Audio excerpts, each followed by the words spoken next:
Hello everyone, welcome back to another new video, and today I will be showing you a relatively simple endgame study where white can win the game with the help of a very rare idea. In the following position, white is up a rook and bishop for 2 pawns and a knight, but black's h-pawn is just a step away from promotion. There are a lot of different ways for white to stop the threat, but most of them allow black a defense to draw.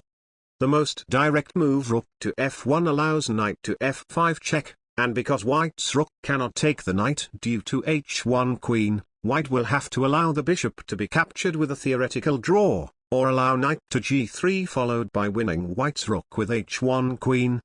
The other rook move rook takes e4 check seems to result in an easy win after knight to e6 rook to e1. But this is actually an illusion that one could easily fall for because black can play king to f6, and after rook to e1 to stop the h-pawn, black can play knight to f3 check, forking white's king and rook with a draw. This means that white must make a bishop move in the starting position, and since bishop to f8 check can be met by king to e8 rook to f1 knight to f3 check, winning the bishop, the only winning move left is bishop to g5 check. If black's king moves to the 6th rank, white can play rook to f1, and even though knight to f3 check king to g4 knight to g1 looks bad for white, the move rook to f6 check allows the rook to successfully get behind black's passed pawn with a winning position. The same thing can be said about king to d7 as it will allow white's rook to check on f7, so black plays king to e8.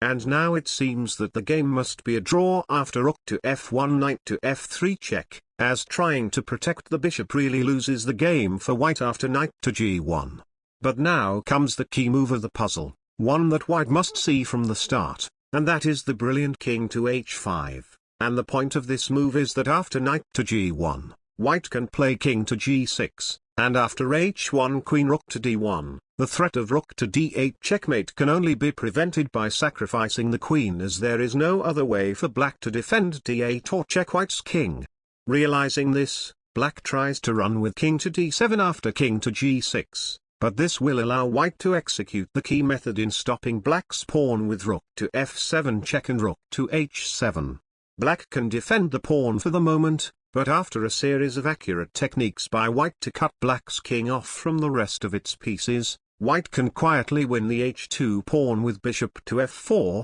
ending any hope of black drawing the game. If you want to see more brilliant chess studies like this, be sure to like and subscribe for more, including a chance to solve the puzzle early, and I will see you all in another video. Goodbye.